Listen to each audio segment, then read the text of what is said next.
días, aquí estamos otra vez con otro webinar dedicado a este querido concepto de experiencias de marca, todo esto en preparación del Experiential Summit.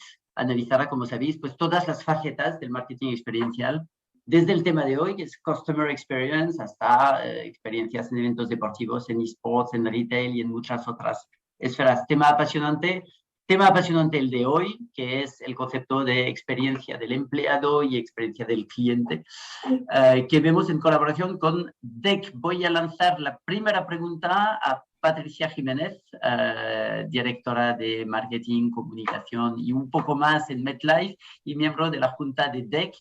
Cuéntanos rápidamente lo que es DEC para los oyentes que no lo sepan. Buenos días, Eric. Bueno, pues DEC es la Asociación para el Desarrollo del Conocimiento de la Experiencia de Cliente en España. Se fundó a través de 29 socios fundadores en el 2014 y bueno, pues es una asociación que fundamentalmente nuestra misión es el desarrollo de la experiencia del cliente ahora mismo en su amplio sentido y evidentemente a la par la experiencia de empleado. Y luego abordaremos, bueno, pues otros componentes actualmente, como puede ser la experiencia de paciente, la experiencia del ciudadano. Es decir, es una asociación abierta a empezar a declinar experiencia en todos los stakeholders que existen en la sociedad. Perfecto. Vamos a Alberto Córdoba de Lookup, que nos va a comentar. Va a intentar una definición sencilla de una ciencia completa y compleja, que es la experiencia del cliente. ¿Cómo definirías esta ciencia, Alberto? Bueno, la primera pregunta es si es una ciencia. Desde luego lo que es una metodología de gestión que nos ha cambiado la vida a todos, ¿vale? Y que parte de, recordemos lo que pasó en la crisis del 2008, ¿vale? Con mucha gente que probablemente se compró una casa que no debía haberse comprado, que compró acciones o derivos que no debía haberse comprado, que a veces digamos que se compró un coche o tenía contratos que no eran lo mejor para él, y era con una economía que fundamentalmente lo que buscaba era maximizar, digamos, la rentabilidad sin buscar un equilibrio sostenible, ¿vale? La experiencia del cliente nace para partir del cliente, para llegar al cliente, para encontrar un equilibrio, para encontrar sostenibilidad. Ahora, digamos, todos hablamos de sostenibilidad, entendido como diversidad, como elemento medioambiental, pero la principal sostenibilidad en las empresas es encontrar un equilibrio, digamos, que permita unir lo que quiere la empresa, lo que quieren los clientes y lo que quieren los empleados. Y de ahí nace algo que es mejor para todos.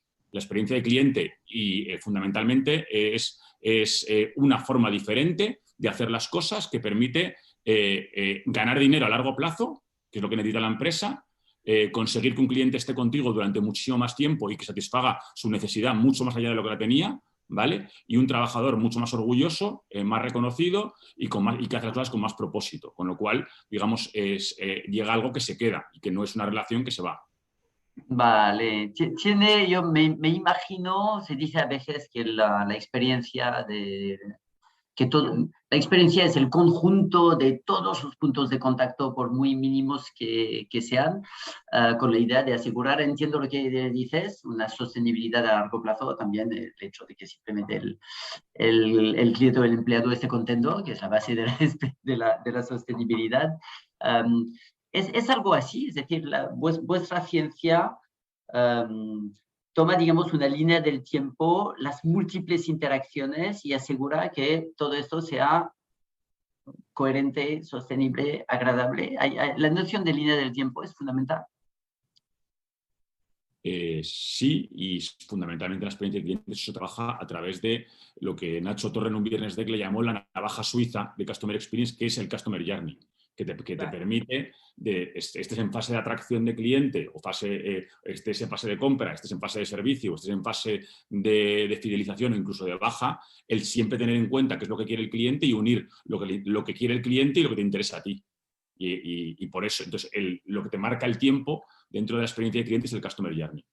Vale. Permíteme, Eric, el Journey al final efectivamente existe, es la línea del tiempo que comenta Alberto, pero el Customer Experience es una estrategia, o debería ser un pilar estratégico dentro de la compañía, y el Journey es lo que dentro de DEC decimos es uno de los pilares de la onda del cliente, que es cómo interaccionamos con él, y evidentemente el Journey tiene que estar pintado de principio a fin en cualquier interacción.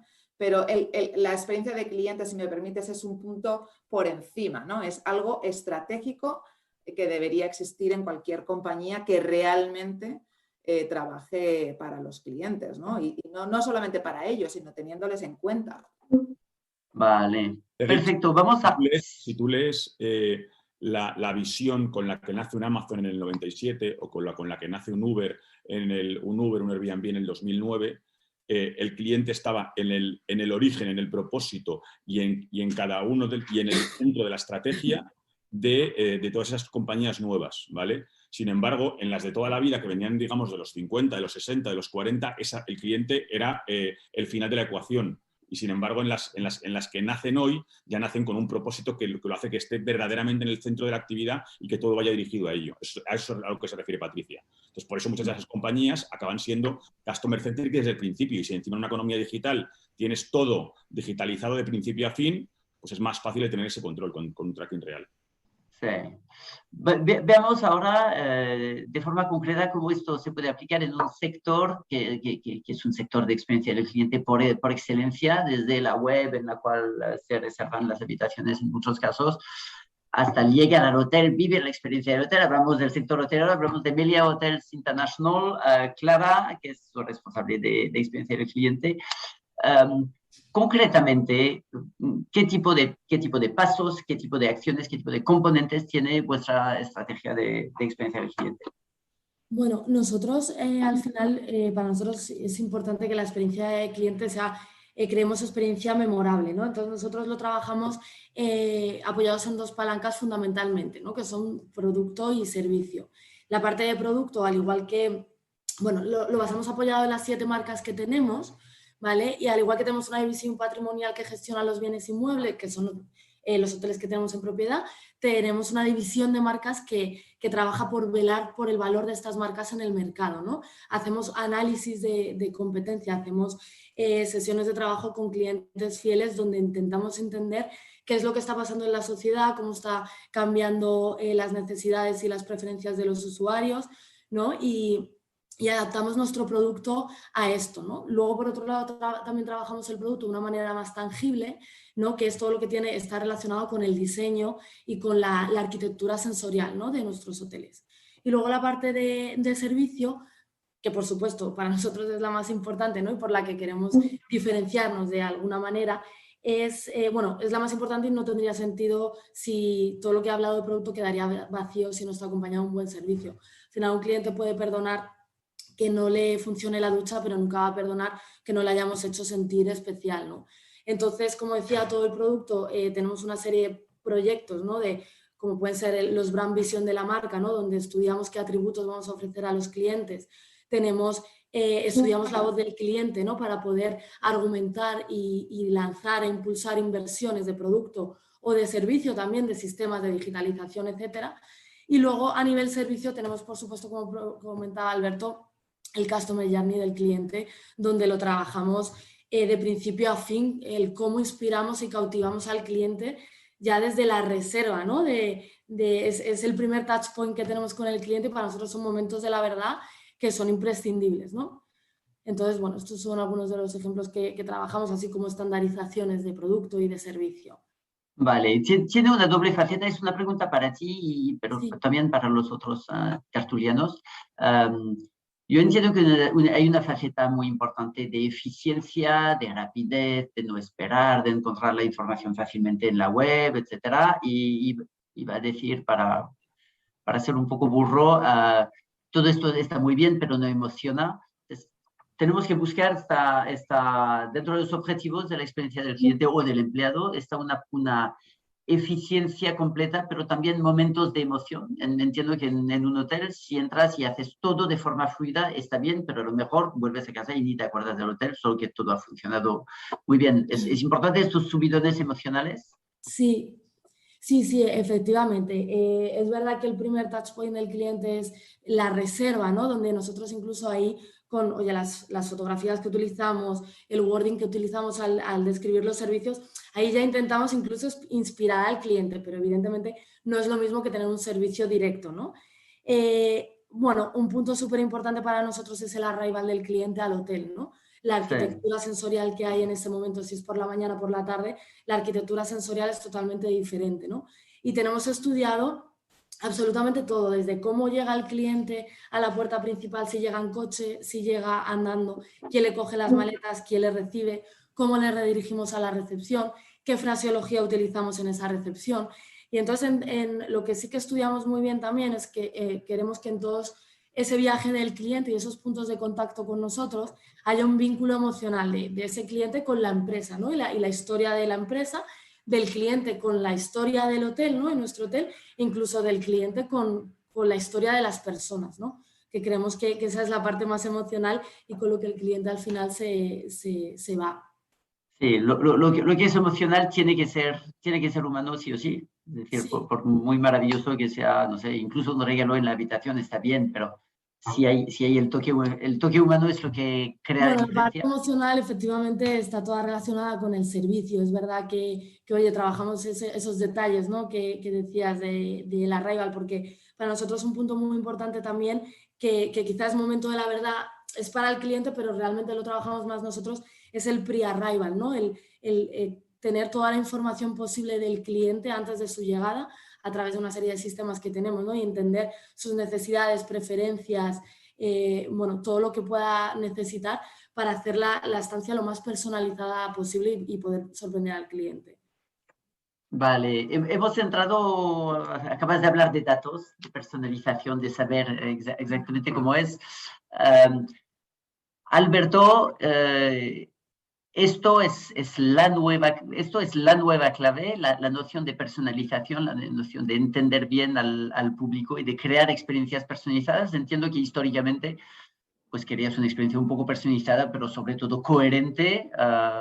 Ahora el reto es hacer que la experiencia de Alberto, la experiencia de Patricia y la experiencia de Clara sean diferentes y por tanto captar datos relevantes antes. Exacto, me ha encantado lo que ha contado ahora Clara, porque con el ejemplo que ha puesto de que cuando llegas, digamos, te conocen y hacen algo, porque normalmente se cree que la experiencia de cliente es, digamos, tener un detalle, ¿vale? O tener un detalle o que te den un regalito y eso pues, puede estar bien, pero no va a la esencia, ¿vale? Cuando hay 4 sensaciones, según la Universidad de Wharton, que marcan que una experiencia sea wow, sea perfecta. ¿Vale? La primera es friendly, que la experiencia sea cercana, agradable, sencilla. La segunda es expediting, que básicamente es que no haya trabas en el camino, que sea ágil, que sea rápida. La tercera es la confianza en la persona o en la marca, ¿vale? Y la cuarta es la personalización. Bueno, de las 4, en todos los sectores, personalización o customization, sí, en todos los sectores suspende. Es decir, cuando el punto a los clientes, el valor está por debajo de 5, normalmente entre 3,5 y 5 sobre 10. ¿Vale? ¿Por qué? Porque tenemos toda la tecnología o mucha tecnología, tenemos muchísimos datos, pero luego casi nunca acaba siendo que mi experiencia parece que es solo para mí. Entonces, lograr que cuando yo llego a un hotel, digamos, cuando llegue a la recepción, en lugar de decirme solamente buenos días o buenos días y mi nombre, digamos, entiendan, digamos, quién soy en el hotel en el que he estado o cómo voy, te cambia totalmente la experiencia.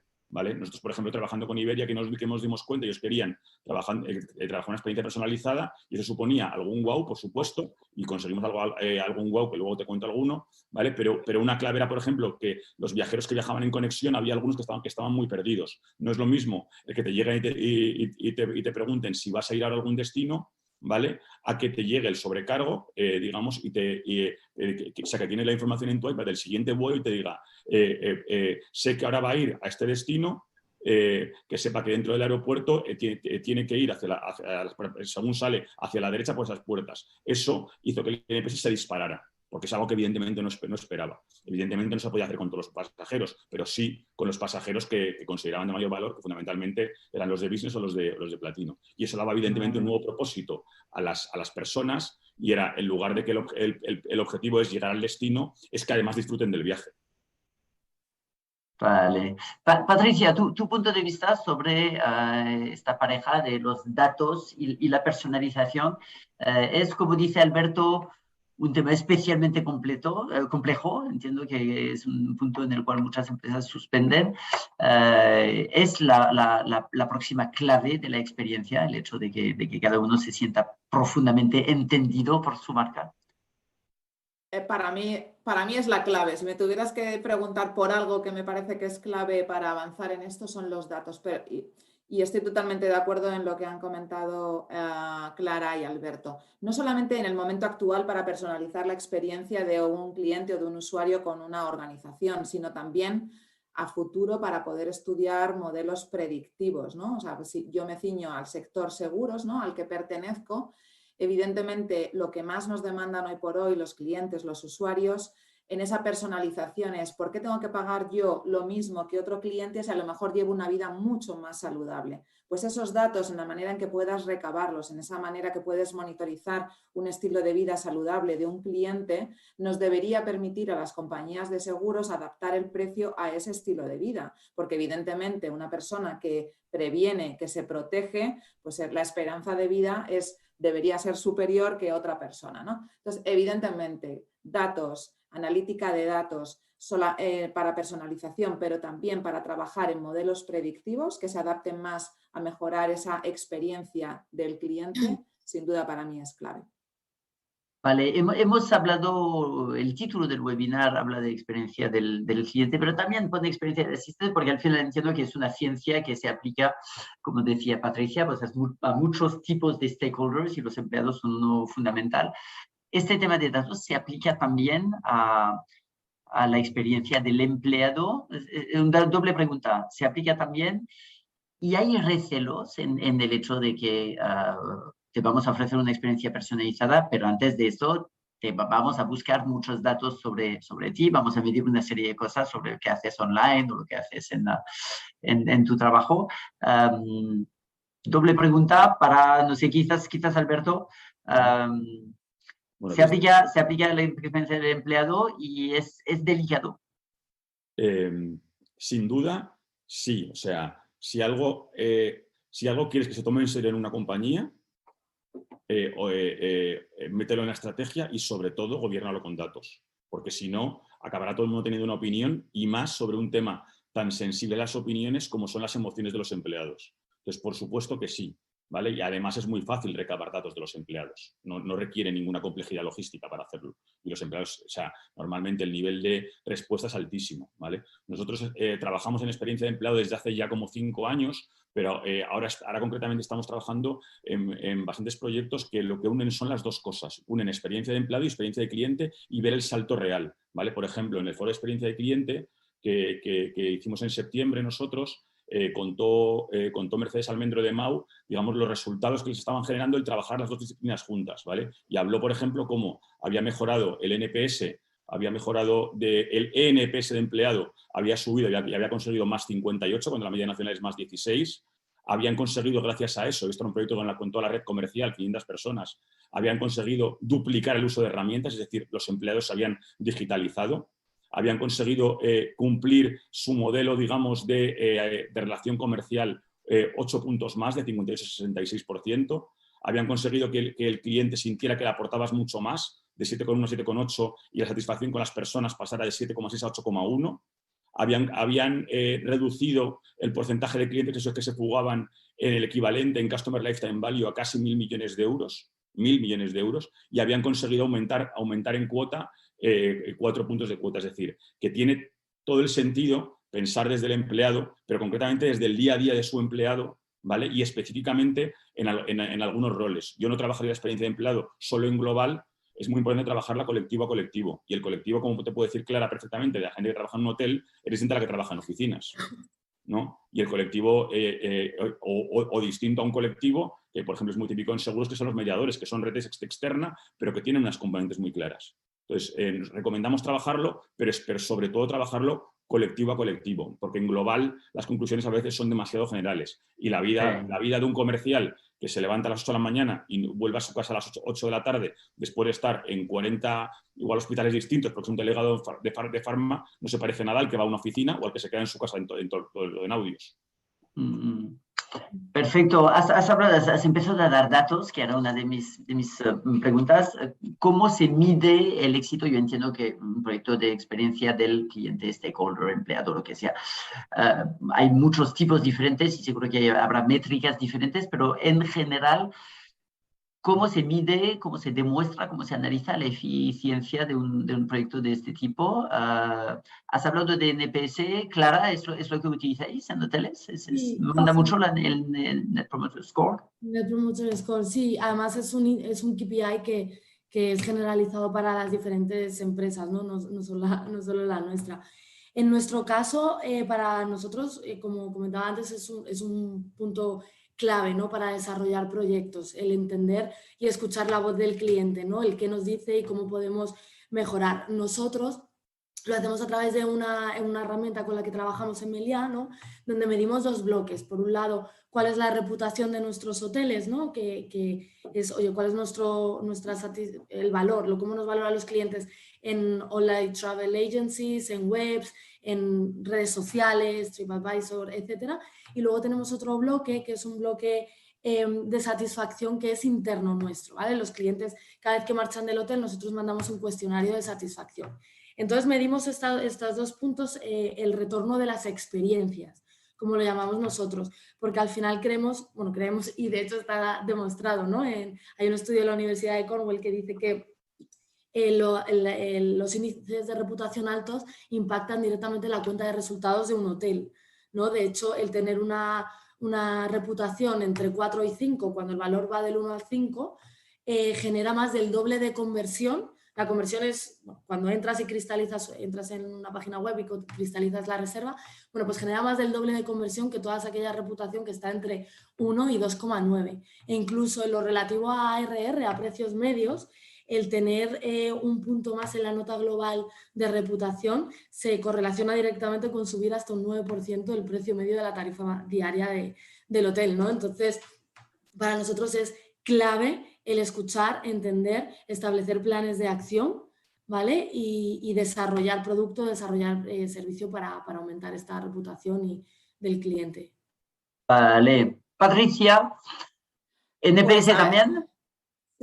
bueno, sí, claro, el NPS evidentemente, nosotros evidentemente tenemos NPS, tenemos también el Transactional NPS, para nosotros es vital, es un poco como lo que decía Alberto, ¿no? Para nosotros no solamente existe la segmentación del tipo de cliente, sino también necesitamos medir la satisfacción de ese cliente con el mediador, con el agente, con las plataformas que tenemos. Entonces, medimos cualquier transacción.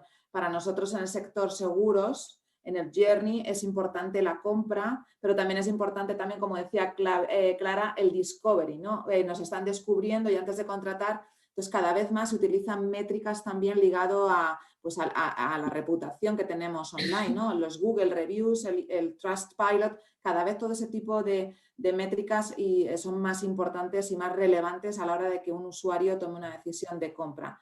Yendo un poco más allá también, Customer Satisfaction, que es una métrica diferente, ¿no? El NPS lo que te dice es qué probabilidad te recomendaría y el Customer Satisfaction en cada punto de contacto nos da más visibilidad sobre cómo ha sido esa interacción con ese cliente. Y luego en seguros, pues evidentemente el tema bueno, lo puedes ver desde el churn rate, para nosotros es persistencia. ¿Cuántos persisten con nosotros? O sea, ¿cuántos después de haber comprado un seguro, después de una serie de meses, continúan con nosotros? Porque muchas veces es como una decisión un tanto impulsiva dependiendo del producto, ¿no? Entonces, para mí lo importante es tener métricas y avalar cómo la mejora de la experiencia del cliente impacta en tu cuenta de resultados. Y con estos datos ir a tu director general y que evidentemente te dé más presupuesto para continuar por esa línea y evidentemente ganar credibilidad en el comité de dirección, pero también para con los empleados, ¿no? Yo creo que cada vez más los empleados necesitan conocer este tipo de métricas y cómo impactan por dos motivos. Unos para su engagement con la experiencia de cliente, que es fundamental, y por otro lado en ese sentido de orgullo de pertenencia de cómo estamos ayudando a la compañía, cada uno en nuestro rol, a mejorar la experiencia de clientes y la cuenta de resultados. Os permite no solo ofrecer una experiencia buena, pero también analizar o incluso predecir los factores que impactan la cuenta de resultados. Hablabas de churn. Con el ejercicio de experiencia del cliente podéis acabar prediciendo quién se puede caer y por tanto definir acciones. Sí, totalmente. Eso es lo ideal. O sea, dentro incluso del journey, saber por segmentos de clientes en base a modelos, bueno, pues a Data Analytics y a modelos predictivos, en qué momento deberías tener, en nuestro caso, ¿vale?, como una relación más proactiva con los clientes, porque su patrón de comportamiento te dice que tiende a cancelar en estos meses, ¿no?, después de la compra. Entonces, nosotros lo que estamos haciendo, evidentemente, es intentar sorprender al cliente, y un poco en la línea de lo que dice Alberto, no con un regalo, sino, bueno, pues acompañarles en ese proceso, dándoles más información del producto que han contratado, acompañándoles en un momento dado duro de su vida en un siniestro, y eso ver cómo va mejorando la persistencia en nuestro caso. Vale. Sí, Alberto. Sino que esta parte es vital, lo que acaba de contar Patricia. Es decir, por supuesto que los datos cliente a cliente, porque la clave está muy bien ver un agregado, pero al final es qué voy a vivir yo como consumidor, ¿vale? ¿Qué voy a vivir yo como cliente de empresa? No nos olvidemos, la empresa es muy importante. La mayoría de las empresas acaban siendo casi B2B, o en muchas de las relaciones. Entonces, la clave es ver, digamos, predecir qué le va a pasar cliente a cliente a partir, evidentemente, del análisis masivo de datos, y muy importante, no solamente a quién le va a pasar que igual se quiere dar de baja, sino qué es lo que más impacta en evitar que se dé de baja y qué puedo hacer a partir de ahora. Y para eso, el medir el Customer Journey momento a momento y obtener qué hechos son los que más impactan en que se dé de baja o en que compre un nuevo producto o en que hable bien de nosotros, ¿vale? Es clave obtenerlo para a partir de aquí meterlo en la ecuación. Es decir, no solamente saber quién va a tener un problema, sino qué hacer ante ese problema. Y además lo bueno es que la tecnología te permite a veces automatizar acciones para cuando pasen cosas, ¿vale? Y evidentemente vamos hacia eso en bucle y aprendiendo cada vez más. Vale, entiendo, nos quedan 5 o 4 minutos. Entiendo que la experiencia del cliente es algo continuo, que tiene que ser absolutamente coherente desde las más mínimas interacciones hasta las grandes. Hablemos de las grandes. Yo soy un hombre apasionado por los eventos, es decir, por esta cosa que percibimos desde el sector de eventos como este subidón emocional, esta cosa absolutamente memorable, más que cualquier otra interacción que tenemos con la empresa. Entonces, doble pregunta. ¿Veis a momentos especiales, desde una celebración, un evento, una acción en la calle o lo que sea? ¿Les veis una relevancia especial? ¿Lo veis como un momento que materializa especialmente los valores de la marca y que se queda en la mente de la gente, o para vosotros es una cosa entre mil?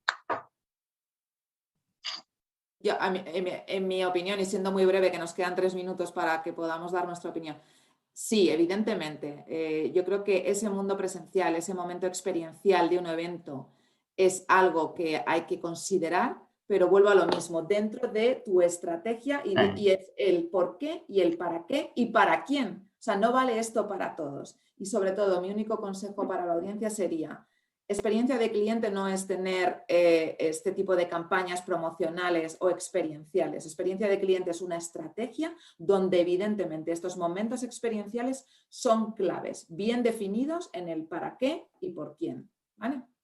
Vale. Alberto, no sé si discrepas, y puesto que trabajas con muchas empresas, tengo una pregunta improvisada. Muchas empresas no han definido realmente lo que es su experiencia todavía. Yo creo que estamos, o sea, depende del nivel de empresas que hablamos. Si hablamos de empresas grandes, creo que en los últimos hemos pasado una segunda fase, ¿vale? Esa parte de haber ya recogido de más o menos de forma avanzada la voz del cliente y haber definido sus customer journeys. Yo creo que ya más o menos las grandes empresas hace ya unos 5 años que lo hicieron, 3, 4, 5 años que lo hicieron. Yo creo que ahora estamos en la fase de la personalización de la experiencia, ¿vale?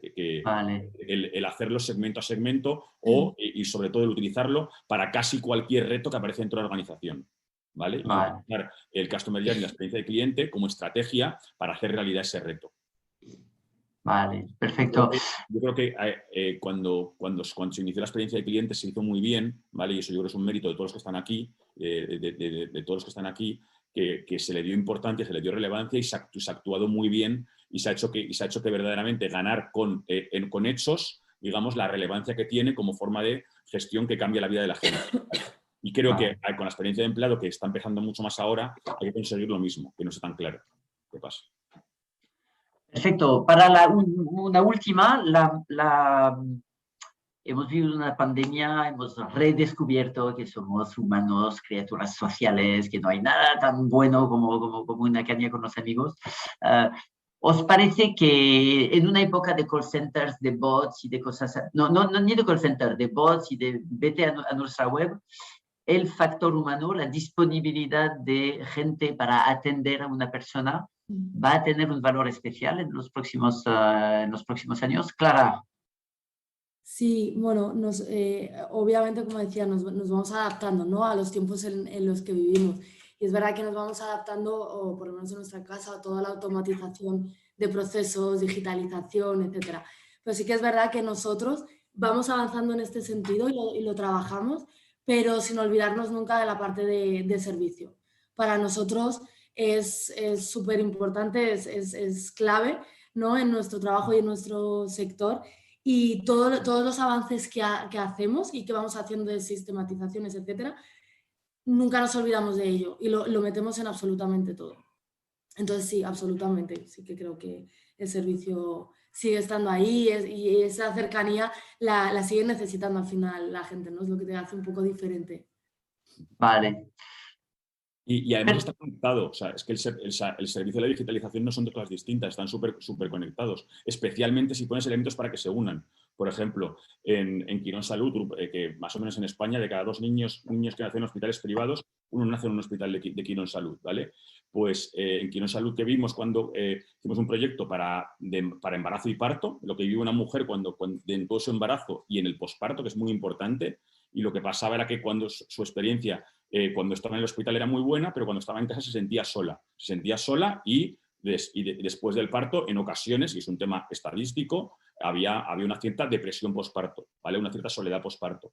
¿Qué pasaba? Que funcionaba muy bien lo digital, funcionaba muy bien lo presencial, pero no había una conexión, digamos, cuando luego estaba sola, ¿vale?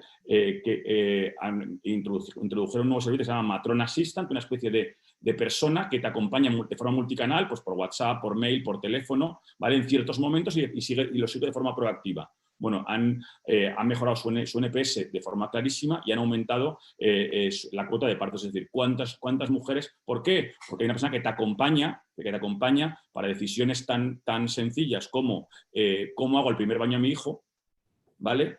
O qué pasa digamos, cuando se encuentra con su hermano, o si puedo comer sushi o no puedo comer sushi, que es la eterna pregunta, ¿vale? Ese tipo de cosas a veces se resuelven en consulta, pero muchas veces no se resuelven. Entonces, en casi todos los negocios, el tener un gestor multicanal que te acompaña en tu vida fuera de cuando estás relacionado, acaba disparando el NPS, acaba disparando las ventas y, muy importante, un indicador que no hemos hablado antes dentro de experiencia de cliente, acaba disparando el número de usuarios activos que tienes de tus elementos digitales, por ejemplo, en este caso del portal del paciente, ¿vale? Entonces, es algo que es muy útil y te permite conectar las dos cosas, el servicio por personas y lo digital.